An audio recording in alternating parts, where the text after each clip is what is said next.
ओम सद्गुरु श्री साईं नाथाय नमः। बाबा की कृपा और आशीर्वाद से श्री साईं ज्ञानेश्वरी का प्रथम अध्याय। बाबा के सभी प्रिय भक्तों श्रद्धा पूर्वक प्रेम से श्रवण करें। बाबा आप पर और आपके सभी प्रियजनों पर अपनी कृपा बरसाएंगे। अब पठन पाठन व श्रवण करते हैं। श्री साईं ज्ञानेश्वरी।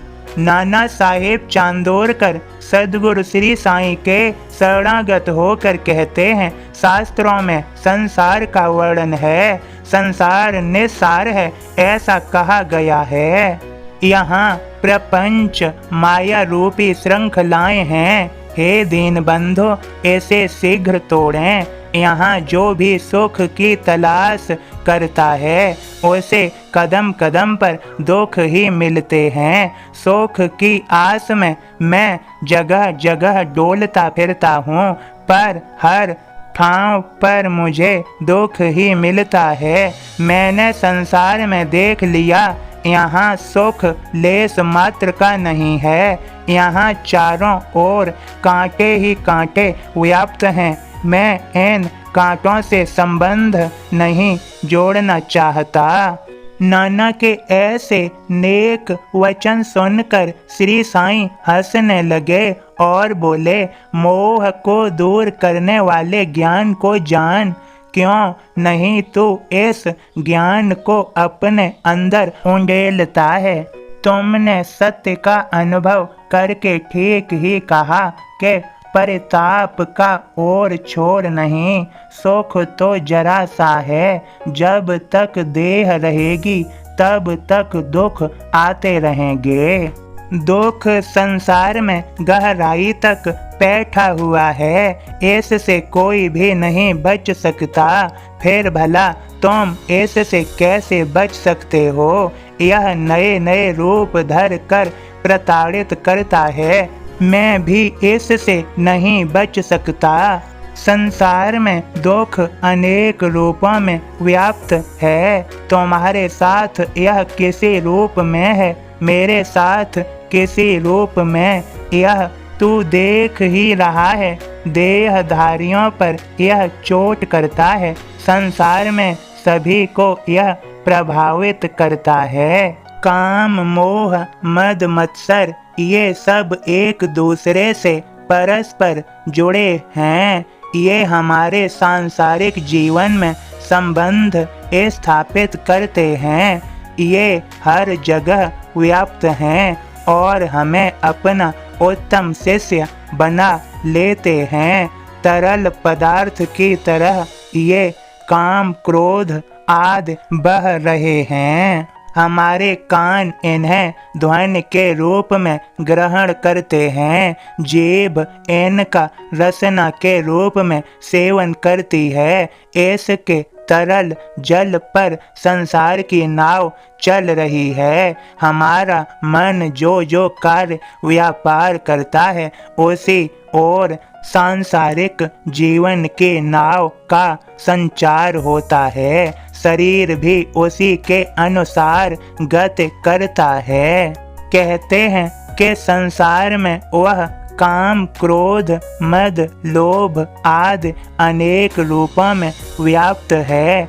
इस संसार का स्वरूप दोनों सही और गलत कार्य के मिश्रण से निर्मित है। इन दोनों से ही सांसारिक बंधन बनता है, जो तोड़ने पर भी नहीं टूटता।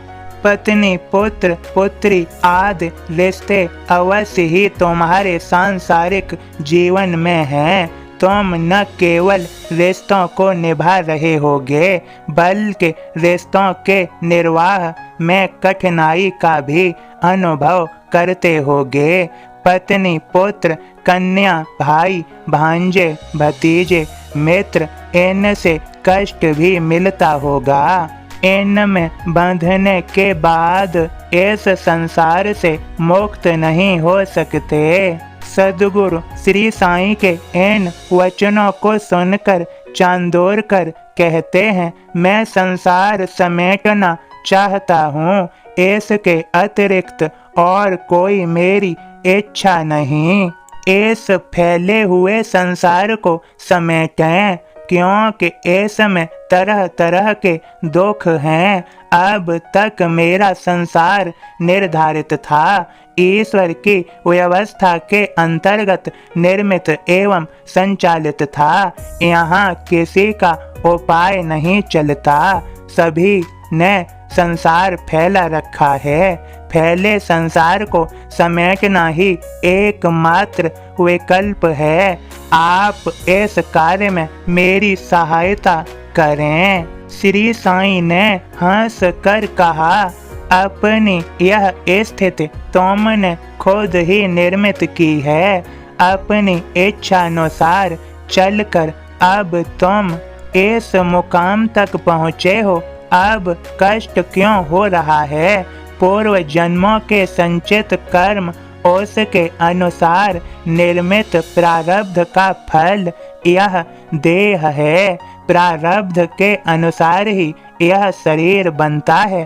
प्रारब्ध ही शारीरिक स्वरूप का मूल कारण है। प्रारब्ध को भोगने के लिए यह देह है। कोई भी तरकीब लगा लो, इससे बच नहीं सकते। कर्मों के कारण कर्म फल का भोग करने के लिए प्राणी जन्म प्राप्त करता है। गरीब, मध्यम, श्रीमान, प्रपंची, ब्रह्मचारी, वानप्रस्थी, सन्यासी, उच्च नीच, घोड़ा, बैल, लोमड़ी, मोर, बाघ, गैंडा, लकड़भग्गा, कुत्ता, बिल्ली, सुअर, बिच्छू, सांप, चींटी, चील और आदि, इनमें एक अस्तित्व बसा है। निश्चित रूप से इनके अस्तित्व का कारण प्राण है। वह प्राण सभी में विद्यमान है। वह प्राण सभी में एक जैसा है, एक समान है। हर प्राणी का बाहरी स्वरूप तन भिन्न भिन्न है। संसार में ऐसा हमें दिखाई पड़ता है। इस पर हम अपने मन में विचार करें। हे नाना, क्या तुमने इस पर कभी विचार किया? इस पर यदि विचार किया जाता तो इसका तत्व रहस्य हमें ज्ञात होता। ये संचित कर्म बलवान होते हैं। इससे प्राणी का बाह स्वरूप भिन्न भिन्न है। इनके प्राणियों के अलग अलग वर्गीकरण दिखाई पड़ते हैं। जिसका जैसा वर्ग है उसका वैसा ही लक्षण है। कुछ के स्वभाव क्रूर एवं स्थिति दुखद होती है। कुछ के स्वभाव मृदु एवं स्थिति सुखद होती है। बाघ या शेर मांस खाता है। सुअर बिष्ठा या त्याज्य पदार्थ खाता है। लकड़बग्घा जमीन में गड़े सब सड़ी गली मृत देह खाता है। शरीर वर्ग के अनुसार उसका स्वभाव लक्षण उत्कीर्ण होता है। कमल के कोमल पत्ते राजहंस खाता है। चील गिद्ध मृत शरीर खाता है। देह का जैसा स्वभाव होता है वैसा ही सेवन खान पान होता है। जैसी योनि होगी वैसा ही उसका कार्य होगा। यही जग में निश्चित रीत है। प्रारब्ध के अनुसार देह मिलती है जो कर्म फल भोगती है। इसमें कमी बेसी नहीं होती। कितने ही शेर ऐसे हैं जो अपनी इच्छा से जंगल में उन्मुक्त विचरण करते हैं। कितने ही तो ऐसे हैं जो दरवेशियों की जंजीर में बंधे हैं। वे कभी इस द्वार तो कभी उस द्वार भटकते फिरते हैं।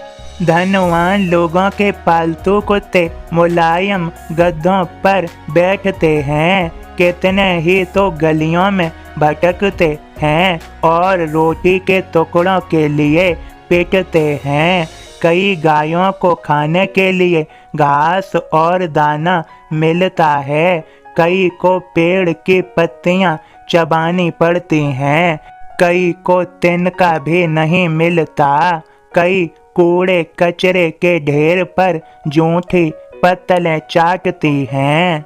इस अधिक या कम का कारण प्रारब्ध के अनुसार प्राप्त देह है, ऐसा जानो। संचित कर्म पूर्ण रूप से भोगे बिना त्रिकाल में छुटकारा नहीं।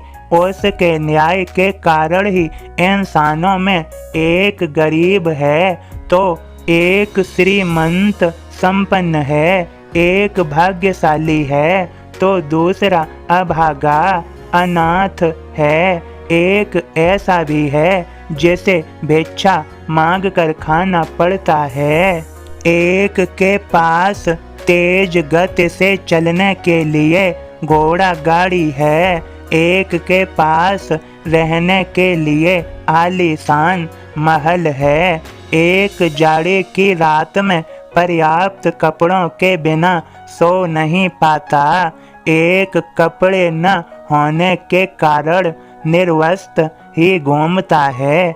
कितनों के संतानें होती हैं, कितनों के संतानें होकर मर जाती हैं, कितनों के संतानें नहीं होती, कितनों को संतानें हैं पर उन्हें संतानों से संताप झेलना पड़ता है। श्री साईं के ऐसे समर्थ वचन सुनकर चांदोरकर दोनों हाथ जोड़कर बोले, मैं आपकी बात स्वीकार करता हूँ, मुझे इसका कारण बताएं कि सुख दुख क्यों लगे रहते हैं।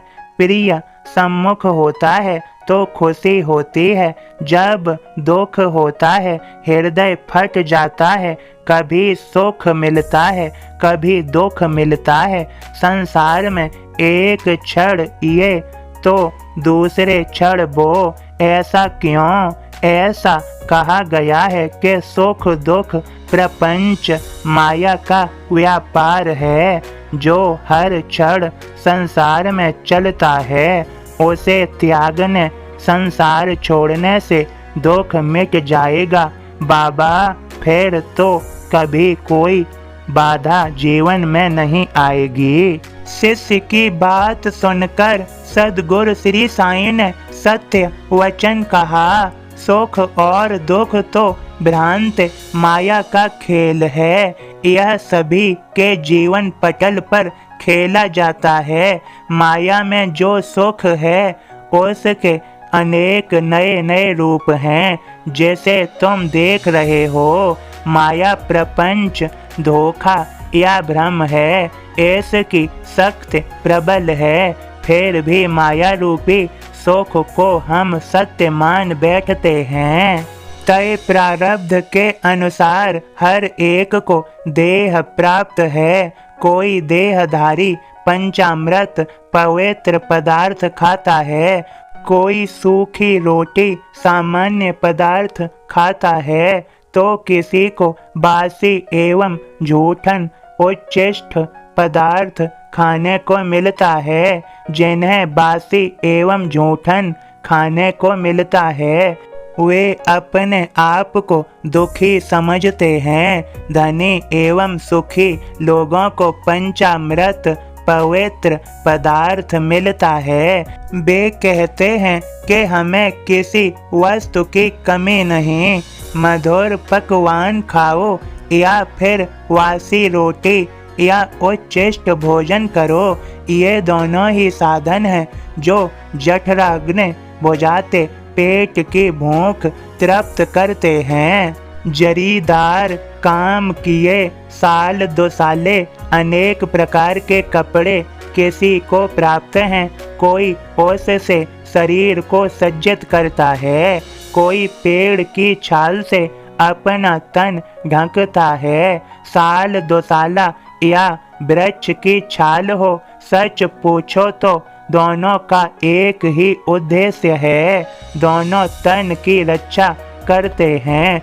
इसके अलावा इनका और कोई प्रयोजन नहीं। आनंद या सुख दुख केवल हमारे मानने का तरीका, मानने पर निर्भर है। सच पूछो तो यही मानना अज्ञान है, यही मनुष्यों के लिए घातक है। यह सुख और दुख एक तरंग के रूप में उठती है, यह किसी के भी चित्त को आंदोलित कर देती है, यही हमें भ्रमित करता अज्ञान उत्पन्न करता है। अतः उसका सुख दुख का मोह न करो, ग्रस्त न हो। लहर जल नहीं परंतु जल में लहर है, प्रकाश दीप नहीं परंतु दीप में प्रकाश है। वैसे ही तरंग ब्रह्म सुख दुख नहीं परंतु सुख दुख में तरंग ब्रह्म है। इस तरंग ब्रह्म से कोई अछूता नहीं। लोभ मोह आदि 6 शत्रुओं को देख, ये इसी तरंग माया द्वारा उत्पन्न हैं। इस तरंग माया का स्वरूप मोहक है, जिससे असत्य में भी सत्य का भ्रम हो जाता है। अमीर की कलाई पर स्वर्ण कंगन देखकर निर्धन के कलेजे पर कटार का सा बार होता है। कटार के इस वार से उसके कलेजे में मत्सर ईर्ष्या की तरंग माया उठती है। वह स्वर्ण कंगन मेरे पास होता, ऐसा भाव मन में आते ही उसके मन में एक और तरंग उठती है। वही तरंग उसके लोभ का कारण बनती है। इस तरंग के उठते ही मन में चारों तरफ हलचल मच जाती है। शास्त्रों में 6 शत्रुओं का वर्णन किया गया है, जो कि इसके माया रूपी तरंग शिष्यों के रूप में दिखाई पड़ते हैं। ये 6 शत्रु अत्यंत शक्तिशाली हैं। सच पूछो तो ये उथल पुथल पैदा कर देते हैं। अगर इन पर नियंत्रण न साधा जाए तो मन में तरंगें उठती ही रहेंगी। इन 6 शत्रुओं की शक्ति को संभव है कि तुम समूल नष्ट न कर सको, परंतु इन्हें अपना गुलाम बनाकर अवश्य रखो। इनकी अवज्ञा प्रतिकार करने की योजना बनाओ, युक्त सोचो। राह जीवन की राह में मिलने वाले इन शत्रुओं को गुलाम बनाने के लिए ज्ञान का पहरेदार नियुक्त करो। वही ज्ञान इन पर अपना आधिपत्य कायम कर सकता है, क्योंकि उसके ज्ञान के पास सद्विचार हित अहित का निर्धारण करने की शक्ति होती है। राह जीवन की राह में मिलने वाले सुख दुख झूठे मिथ्या या भ्रम हैं। वह ज्ञान का अधिकार हो तो यह सुख दुख तुम्हें कष्ट नहीं दे सकता, बाधक नहीं बन सकता। नाना अब सुख दुख के बारे में श्रवण करो। मैं तुम्हारे सामने उसकी व्याख्या करता हूँ। मुक्ति ही सच्चा सुख है। जन्म मरण के चक्र में फंसना ही वास्तव में दुख है। इसके अतिरिक्त जो अन्य है वह भ्रम माया है। वह सुख दुख के रूप में व्याप्त है और जीवन में आता जाता चलता रहता है। इस संसार में जो आया जन्म लिया है उसे कैसा आचरण करना चाहिए।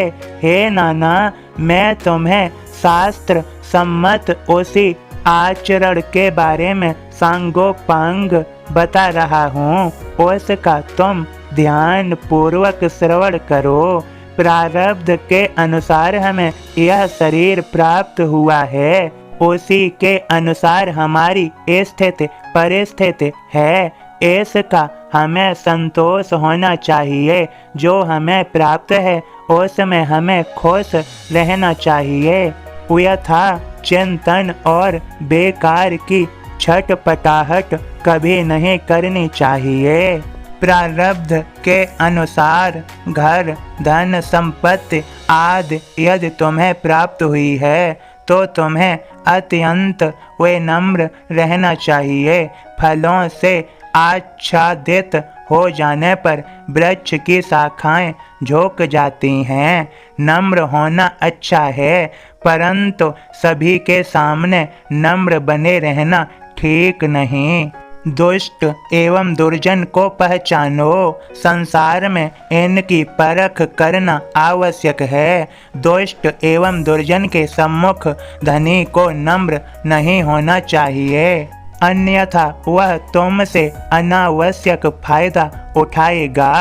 शास्त्र कहता है कि दुष्ट के सामने कठोर बनकर रहो, इसे तुम अपने मन में अच्छी तरह से गांठ बांधकर रख लो। साधु संत एवं सज्जन पुरुषों का हमेशा मान रखो, सम्मान करो।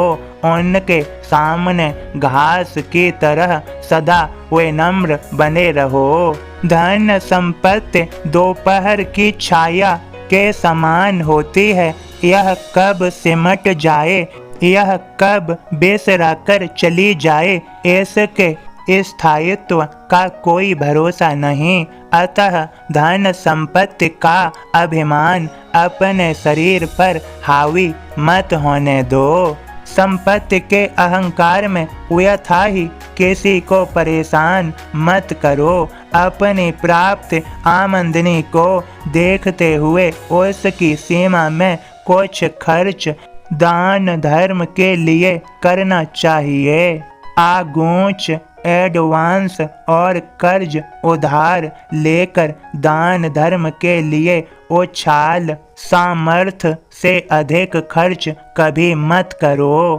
तुम्हारे क्रियाकलाप आश्वासत कुछ समय के लिए हैं। प्रारब्ध के अनुसार मिली यह देह जब तक है तब तक वे तुम्हारे क्रियाकलाप हैं, मगर फिर भी क्रियाकलाप के लिए तुम्हें दिव्य धन की नितांत आवश्यकता होती है। शरीर को भोजन पचाने के लिए जैसे पित्त लार की आवश्यकता होती है, वैसे ही क्रियाकलाप करने के लिए यानी सांसारिक जीवन को चलाने के लिए वित्त धन की आवश्यकता होती है। हर कार्य के लिए धन एक जरूरी माध्यम है, परंतु केवल उसमें ही मन को उलझाए रखना ठीक नहीं। धन होने पर कंजूस बनना अच्छा नहीं। धनी को उदार बुद्धि वृत्ति रखनी चाहिए। आवश्यकता से अधिक उदारता न बरतो, यह किसी काम की नहीं। एक बार यदि तुम्हारा द्रव्य पूर्वतः तुम्हारे हाथ से निकल जाता है तो फिर तुम्हें कोई नहीं पूछेगा। मांगने पर कोई धेला एक कौड़ी भी न देगा। उदारता के साथ उछाल जरूरत से ज्यादा खर्च यदि दोनों साथ हो तो इसे खतरनाक जानो। इनमें से एक की अधिकता ही घातक होती है। दोनों के एक साथ होने पर तो अनर्थ भी हो सकता है। द्रव्य का दान देने से पहले ग्रहण करने वाले की योग्यता देखो, वास्तव में उसे उसकी आवश्यकता है या नहीं, इस पर अच्छी तरह से विचार करो। यदि उसे जरूरत है तो अपने हाथ से उसकी सहायतार्थ उसे कुछ अवश्य दो। अपंग, अनाथ, रोग से ग्रस्त व्यक्ति ये दान के योग्य पात्र हैं। लोक कल्याण एवं सार्वजनिक कार्य के लिए भी द्रव्य का दान सर्वथा उचित है। अभावग्रस्त मेधावी विद्यार्थी, प्रसव पूर्व पीड़ाग्रस्त स्त्री, अनाथ बालक, अनाथ स्त्री, विधवा दान के योग्य हैं, उनकी यथाशक्त सहायता करो। अन्नदान 3 प्रकार के होते हैं, सामूहिक, बड़ी संख्या में, नियमानुसार, विधि विधान के अनुसार, निश्चित काल पर और प्रासंगिक किसी अवसर पर कारणवश भंडारे के रूप में भी अन्नदान किया जा सकता है। सामूहिक भंडारा कोई भी कभी भी स्वेच्छा से कर सकता है। घर संपत्ति अनेक प्रतिष्ठान होने पर, अनुकूल समय चलने पर, मन में संजोई हुई अच्छी इच्छाएं पूरी होने पर सहस्त्र 1000 लोगों को अन्नदान करें अथवा भंडारा करावें। उस समय भंडारा में उच्च नीच का भेदभाव न करें। भंडारा पाने के लिए चारों वर्ण के लोग श्रेष्ठ योग्य हैं। पागल, दुष्ट एवं अन्न की अवज्ञा अनादर करने वाला व्यक्ति अन्नदान भंडारा का योग्य पात्र नहीं है। भंडारा या विशेष प्रयोजनवश किए जाने वाले अन्नदान के ये विभिन्न प्रकार हैं, जिन्हें विधिवत पूर्ण करें। इस हेतु कर्ज उधार लेकर यह कार्य करना हो तो ऐसा कभी न करें। कर्ज से भंडारा या अन्नदान करना पूर्णतः वर्जित है। सामूहिक अन्नदान भंडारा के लिए योग्य कौन है, इसका निर्धारण करो। पथिक, तपस्वी, सन्यासी, लंगड़ा लूढ़ा, भिखारी, भूखा व्यक्ति भंडारा ग्रहण करने के सर्वथा योग्य पात्र हैं। मांग कर भोजन या अन्न प्राप्त करने वाले निर्धन विद्यार्थी जो माधुकरी भिक्षा से उदर पूर्ति करते हैं, उन्हें नित्य नियम पूर्वक भोजन या अन्नदान दें। शादी, खुशी के प्रसंग, उत्सव, व्रतों के उद्यापन आदि अवसरों के आने पर प्रासंगिक भंडारा करें। प्रसंगों अवसर पर आयोजित प्रासंगिक भंडारे में अपने इष्ट मित्रों को आमंत्रित करें। अपने रिश्तेदारों एवं सुहृद जनों को आमंत्रित करें। उन्हें आदर पूर्वक भंडारा अन्नदान करावें। ये अन्नदान भंडारा के अलग अलग प्रकार हैं, इन्हें आचरण में लाओ, ऐसा मैं तुमसे कहता हूँ। साथ ही योग्यता अयोग्यता का विचार करो, इसके बाद ही इसे क्रियान्वित में आचरण में लाओ। वस्त्र दान करने की भी यही रीत है। जरूरतमंद वस्त्रहीनों को न बिसराएं। अपनी सामर्थ्य शक्ति के अनुसार वस्त्र दान करें। वस्त्र दान से अभावग्रस्त की पीड़ा का निवारण करें। यदि कभी तुम्हें सत्ता मिले, शासक प्रशासक बनो, तो सत्ता का बिल्कुल ही दुरुपयोग मत करो। न्याय के आसन पर बैठकर रिश्वतखोरी, पक्षपात व अन्याय न करो। जिस कार्य की जिम्मेदारी तुम्हें मिले उसे अपने हाथों में लेकर लगन और ईमानदारी से पूरा करो। उस कार्य को अच्छा से अच्छा करो। समर्पण भाव से दिल लगाकर पूरा करो।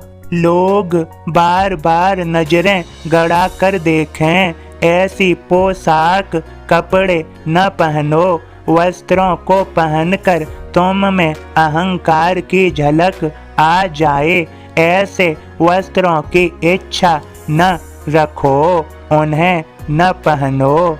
किसी का अनावश्यक ही या अकारण ही अपमान मत करो। धूर्त, दुष्ट या अलक्षणी, लबाडी, से हमेशा दूर रहो, ये अंतस को चोट पहुँचाते हैं।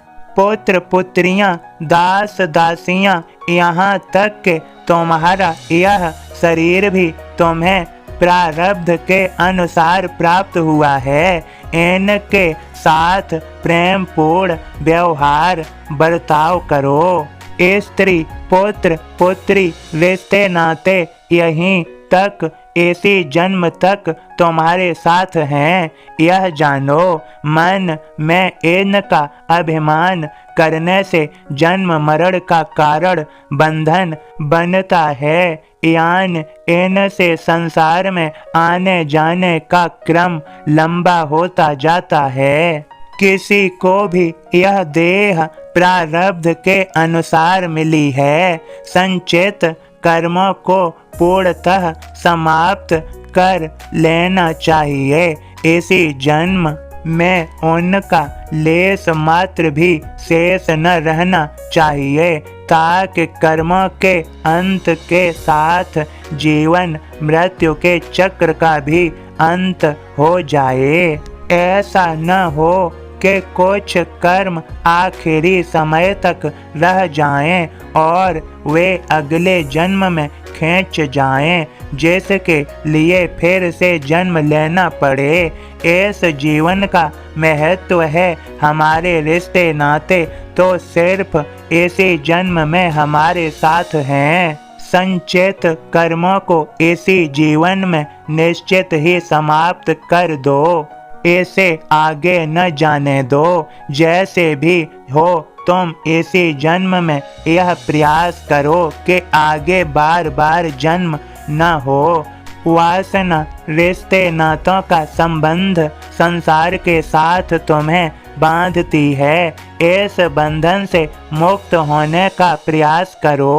शास्त्रों में कहा गया है कि अपनों रिश्ते नातों का मोह न करो। रिश्ते नाते झूठे हैं, इनसे मोह न करने पर ही सच्चा सुख मिलेगा। सच्चे सुख में ही अक्षय आनंद है। यही तुम्हारे लिए लाभकारी कल्याणकारी होगा। जैसे हम किसी धर्मशाला में जाते हैं, वहाँ कुछ समय रुकते हैं, अल्पकाल के लिए रहते हैं। जिस उद्देश्य के लिए स्थान विशेष पर गए थे, वहाँ कार्य उद्देश्य पूरा होते ही वहाँ से वापस चल देते हैं। उस धर्मशाला का मोह करके वहीं अपना तंबू नहीं गाड़ते। वैसे ही हमारी स्थिति इस संसार में है। यह संसार महज एक धर्मशाला है।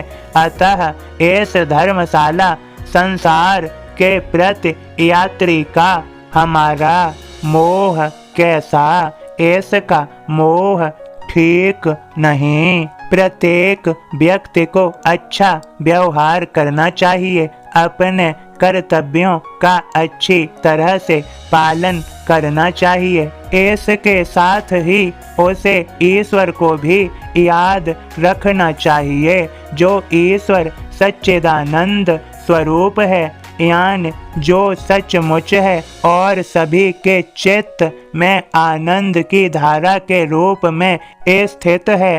अपने पुत्रों को धरती पर लाने वाला, सबकी रचना करने वाला वह एक ईश्वर ही है। उस ईश्वर ने अपने जिस पुत्र को हमारे पुत्र के रूप में सृजित किया है, उसने उसका भार दायित्व निर्वाह हमारे सिर पर सौंपा है। हम बचपन में उनका लालन पालन करें, उसे अच्छी शिक्षा प्रदान करें। बड़ा होने पर उसे कार्य व्यापार के लिए थोड़ा बहुत यानी जितना हो सके धन दें, ताकि उसके द्वारा वह अपने पैरों पर खड़ा हो सके।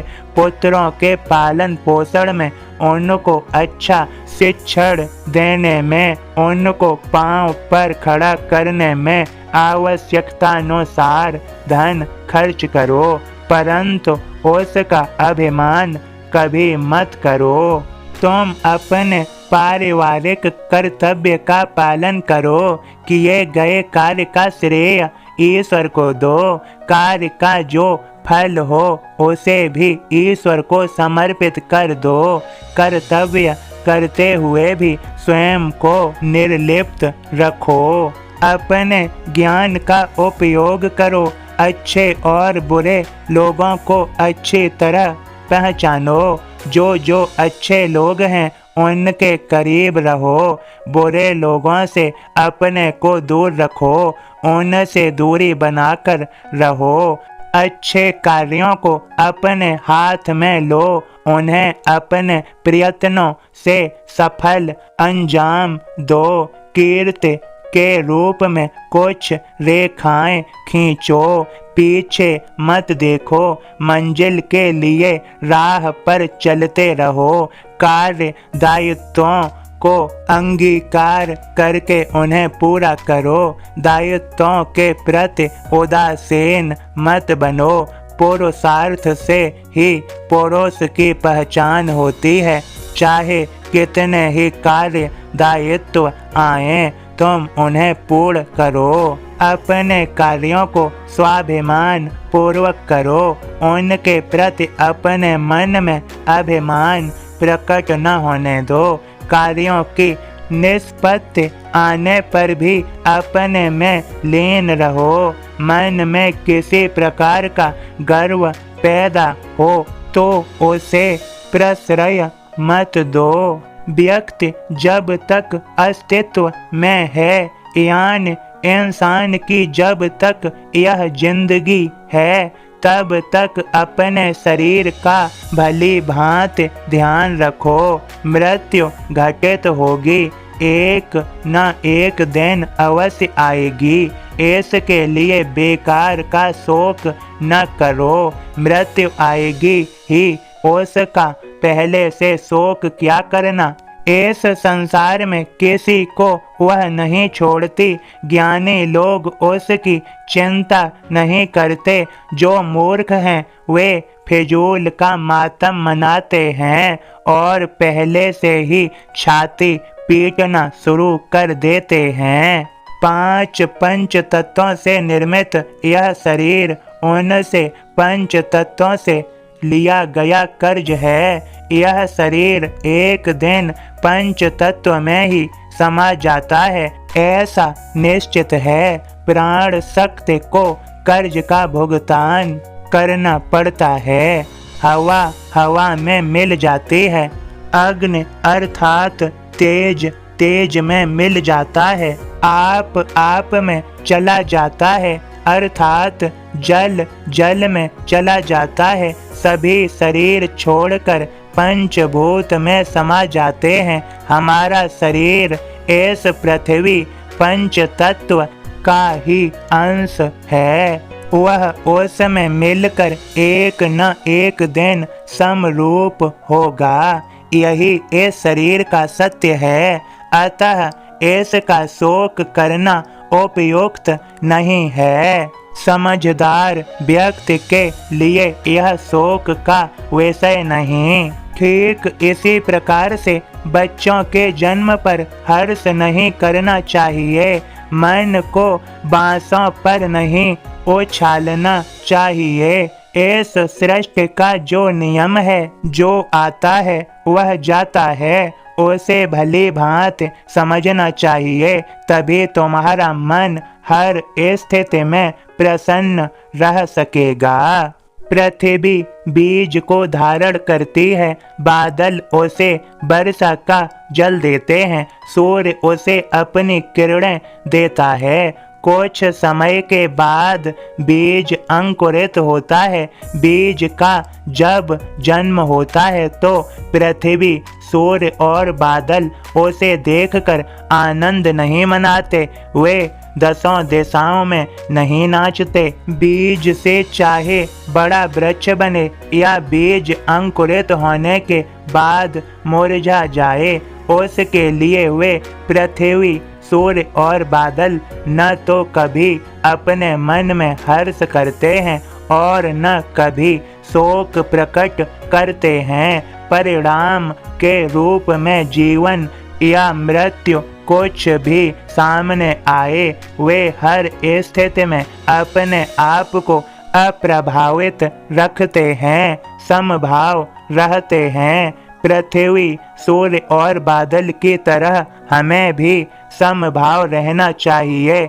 फिर शोक या दुख कहाँ, समभाव में रहने से शोक एवं दुख तिरोहित हो जाते हैं। हे चांदोरकर, मुक्त स्थिति में रहना ही मोक्ष का साधन है।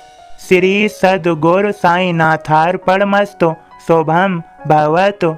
ओम साई राम। बाबा के सभी प्रिय भक्तों, आप सभी पर बाबा की कृपा और आशीर्वाद बरसे।